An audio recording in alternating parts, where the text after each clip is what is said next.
Pfizer CEO dumps his shares and Biogen stock does a 180. My name is Pavel and this is Biofilm News. Stories that matter in biotech and pharma world. If you're new here, consider subscribing. Let's get started. So the first news that I wanted to talk to you today has to do with Pfizer. If you have been paying attention to the recent news, Pfizer on Monday announced positive news from its vaccine, COVID-19 vaccine trial. And as a result of that positive news, the stock across the board for many different companies rallied up. In particular, Pfizer stock also gained quite a bit of market share. What also happened on Monday was that Pfizer's CEO, Albert Bourla, actually sold almost 30% of his shares on the same day, which was described to be as an automatic event set in place way before, around August, when a certain price target for a stock price for Pfizer in particular would be met. If you're anything like me, you would also think that there's something going on there, potentially, because the timing of that event, of these two events rather, seemed to coincide almost to the minute, if you will, because the stock price on the Monday went up from 36.40 all the way to 39.20. So I think that's about at least 10%. This is when this sell-off was triggered. But many analysts, or at least the ones that I've seen, are quite suspicious about the timing of the selling of those shares by the CEO. So it's naturally very interesting to see that this is, by the way, not exclusive to Pfizer or exclusive to this situation. There's other examples in other companies where the various key stakeholders, shareholders, in particular in the C-suite, would sell off their shares based on some of the positive news. But it raises a good question whether or not this was or wasn't an example of inside trading, which is an offense where you are anticipating an increase in shares, and then as a result of it, shares are being sold based on the information that only you as an insider would know. So there is naturally questions being asked by various analysts whether or not this is indeed was the case of that or not. And obviously that's not for anybody to just decide that this is the example or not. This is not a subjective thing. That's why financial watchdogs, and in particular SEC, would be somebody who would investigate that particular instance. Whether or not they will or they won't, it depends to be seen. But bottom line is, for an average person who doesn't really know much about these mechanisms of selling shares at a certain price point, especially at that high level when you sell 30% of your stock, it raises all kinds of alarm bells. What's interesting on the other side of that story is not just that the CEO actually dumped the shares, but the type of news that these vaccine news actually got and the type of feedback from the larger community, from the stock market, because actually these were not peer-reviewed studies that were published. In fact, this was just a press release, more or less, from the company itself. So this was not what you consider scientifically credible or validated statements, because, well, these have not been peer-reviewed or published in any reputable journals. This was just simply a press release. So the hype that was generated as a result of this is exactly what triggered this stock price increase by 10%.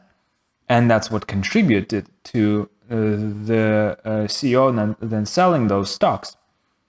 Which begs the question, obviously, whether or not companies should publish these kinds of press releases where there is a potential for such a critically huge hype that can be generated. And that leads me to a second story, which has to do with Biogen. Now, what happened to Biogen just a little bit earlier? Biogen is a big pharmaceutical company that is hoping and betting on one of its candidate drugs, aducanumab, which is aiming to treat Alzheimer's disease. So the first disease-modifying drug candidate that has been a subject of clinical trial investigation over a period of years now. And finally, Biogen has actually filed application for aducanumab to be considered by FDA for approval or not. Earlier this month, Biogen actually published briefing documents from the advisory committee meeting, FDA advisory committee meeting, where that committee was supposed to provide FDA the feedback on what they think is the potential for the drug to be approved, or like for the credibility of the data, and just provide scientifically candid feedback about maybe the chances of that drug actually meriting further investigation in clinical trials, or actually just it's good enough, you can proceed. So basically, the briefing documents that Biogen provided actually described some of the feedback from a couple of reviewers from FDA. In those documents, which as far as I recall are a couple hundred pages long, the first thing that was mentioned was the potential of the drug to actually be viable type of treatment for Alzheimer's. And this is where this story gets interesting, because as soon as these documents were released, Biogen stock went up 40%. If you think about it, 40%, that's a lot. It's almost half of the whole stock price within basically one day. So from November 3rd, it was 247 and went all the way to 355. The very next day, when that advisory committee was due to meet and actually provide its final verdict with votes and all that stuff, what happened was the stock price went down. It went down even below the original 247 value. Now, what happened during the meeting was that that committee actually voted against recommending that drug and just provided scathing reviews of its performance, of its efficacy in the recent clinical trials, on which, to remind you, Biogen actually banking on.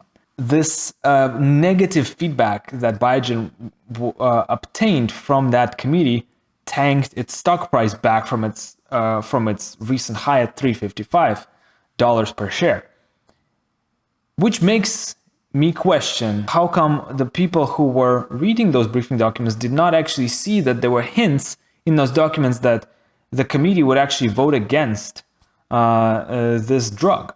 Because if you read those documents further, it's actually quite clear that the drug's performance is not quite there, and that there shouldn't be placed that much hope on its approval.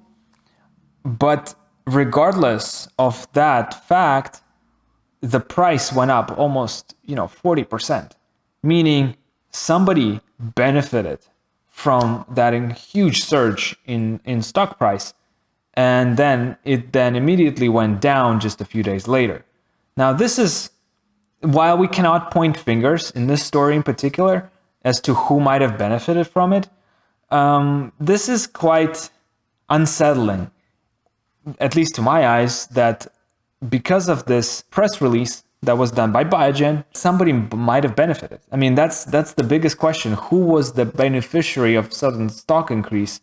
And just how dangerous, or how powerful these press releases from these companies are, because they can drive up not just the stock price of the company itself, but also of other companies in many other industries. In particular, going back to the story with Pfizer, it actually created a huge market rally across multiple different sectors.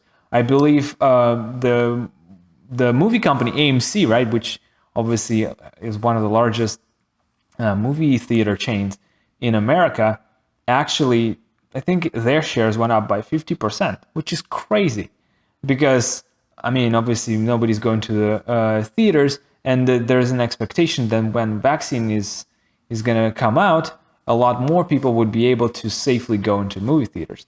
And so there's many other examples where across the whole market, the news on the vaccine actually made a lot of people rich. But all it boils down to is the data that was actually not quite verified by by other people in the scientific community. It was just purely a release from the company.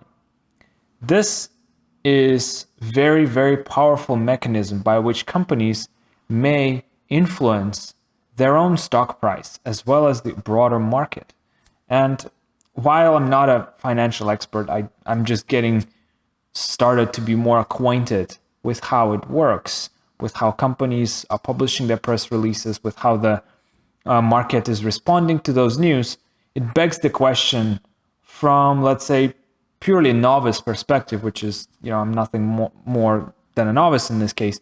It makes me wonder, how has this been going on for so long? I imagine there's other instances where companies would publish some press releases and their stock price goes up. I think earlier this year, Moderna had been under fire, where some of its executives was also kind of involved in this huge stock dump based on some of the news, I think also relating to COVID-19 vaccine. So this is the two stories that I wanted to share with you guys, and I'm really curious to know what you think about the stock dump, about this really crazy surge in stock price for Biogen.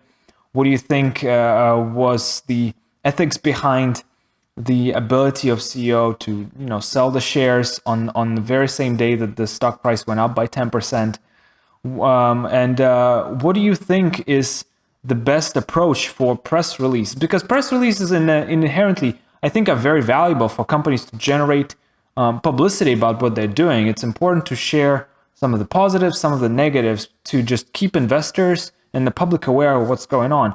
But the implications of those press releases are very critical for how the market would respond, how the stock price would change, and whether or not we should be really holding accountable people who are making those press releases, whether or not there's somebody in a company that should be responsible for making sure that the type of language that is used in those press releases is actually very carefully managed so as to not overstate some of the positives and not overhype some of the developments that could really send shockwaves around the market.